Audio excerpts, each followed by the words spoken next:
what's your name before I get started? Are you Carl or Ben?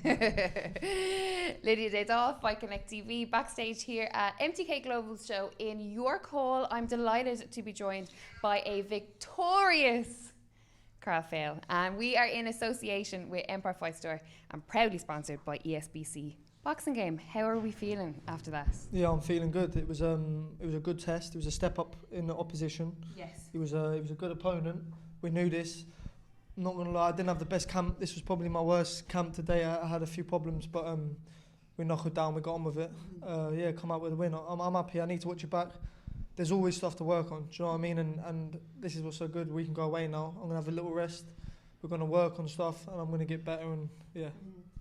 You know, speaking to your promoter, Lee Eaton, this week, and management as well.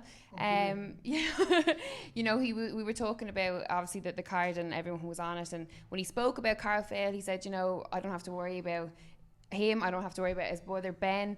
They're consummate professionals. They know what they need to do. And there's no messing, will we say, you know? Yeah. You agree with that, yeah? Yeah, man. We don't play this. We don't play this boxing, Joe. We really live this life. I feel like this is what we was born to do. Do you know what I mean? And we don't cheat. We live boxing. Mm-hmm. You know, a tough camp, as you say. When you get in there and you have that sort of, you know, a gritty fight. He was in there to win. You know, he came to win as well. And you do get the win.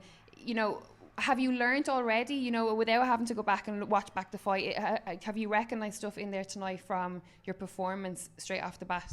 Oh, that's what makes it so exciting, isn't it? I'd like to think during my career so far, 6-0, I've boxed undefeated fighters, I've boxed winning records, I've boxed high experienced fighters. We haven't shied away from anyone, do you know what I mean? We haven't tried to take an easy route. We've taken tough fights, learning fights.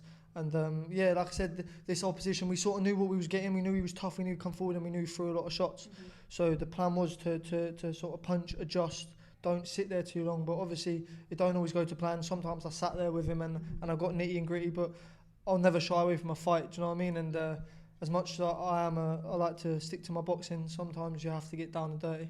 You do, absolutely you do. Well, I'll take your word for it. I'm lying there. But obviously you're no stranger to your call as well. A busy night in there, energy high as always, some really good fights on the card. You know, is this kind of where you want to be? We see when new professionals, you know, sometimes it can be 3, 4, 5, they get thrown onto a bigger stage, the pressure hits them, they might not perform, and they seem to take a bit of a backlash kind of sorts with the casual fans that are on Twitter or whatever it is. Your career seems to be that of, you know, it's properly been planned out, you're getting the experience, you're in there with tough guys, you're learning on the job, but it's all leading you to, you know, I imagine, you know, title fights and to eventually that world title opportunity. Would you agree with that? Of course. Well, we sat down with Lee, when we originally sat down with Lee at the beginning of this year, the plan was to stay busy, take these tough fights, take these fights that ain't, I'm just going to blow over in one round, that it's not always going to go my way, that I'm going to take shots, bit of adversity, and then I'll come through it, and then we learn from it. And so the time I get to these titles and I step up, I do 8 rounds, I do 10, I'm a solid pro. And then I'm ready for them. And I'm not just going to jump the gun and try run before I can walk. Absolutely. Why are you called the chosen one? And why have you got a lipstick on your cheek? Who was kissing you? You've done me. No, I'm single, man. Stop it. Nah. The fight name, the chosen one. Why are you called the chosen one? It's a name. I've been called a few things, Joe, coming through my career, the golden child, this, that, and yeah, this the chosen one. It felt right. Me and my brother, I feel like we were both born to do this. My old man, him bringing us up from young, up to the 15 when he passed away, he drilled into us that we was different from everybody else.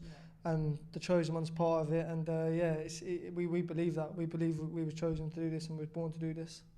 It does, because that's a really interesting concept, you know, and it's one that it's a person, but I would have the same belief system myself in what I'm doing. I was, you know, I'm on this path I was meant to do. It was chosen before me that, you know, oh, there's our like on. How weird is that went like that? Oh. This is something in the room. But, you know, that feeling, can you remember a moment in your career where you felt, okay, I was meant to do this? I think the first time. I've got to say the senior ABAs is I felt unbeatable, and yeah, I've had a long, hard career, amateur and pro, but but Kind of phone like. yeah, senior ABAs. I come up every fight. It was like even the youth. It was like I weren't supposed to win. I come through, boom, boom, boom, and yeah, like I believe me and my brother. This is the path we're on, and we never wanted it easy. We've always had it hard. My amateur coach, when we was in the ABAs, if we got a bye, he'd put us back in the thing we're fighting. He'd want us to fight. So yeah, I feel like this is what we were born to do, and look, I'm gonna keep fighting. I want hard fights. Drew Brown, Sam Gilly tonight, two great fighters. I grew up with Drew Brown. I've got a lot of respect for him. Yeah. He's from Northampton. I've said on my interview after, win, lose or draw, I think that's a brilliant fight for me, brilliant fight for Drew. I think I bring the best out of him. I think I get the best Drew Brown if we end up meeting, and it brings the best Carfell, and I think it's a brilliant fight for Northampton. Absolutely. Can I get your brother in here? Ben, jump in real quickly. Some after fight, we're in after fight thoughts on your brother's performance here tonight. Yeah, good. He had a tough camp, like he said. He was probably at the gym more than he was in the gym. So what he done there was good. I'm happy, man. We'll go back, reevaluate, and yeah, we'll move on, man, to bigger and better things. You guys are, well, naturally twins, very close. I mean, it comes with the territory. Very, very good looking. But I mean, you know, when you see your brother in there, is it kind of a little bit worse than when you're actually fighting? It's 10 times worse. I feel sick. I'm sitting around the ring, I feel sick. I'm about to throw up. I'd rather go in there 10 times over. Yeah. But yeah, is man. it the same for you when you watch him fight?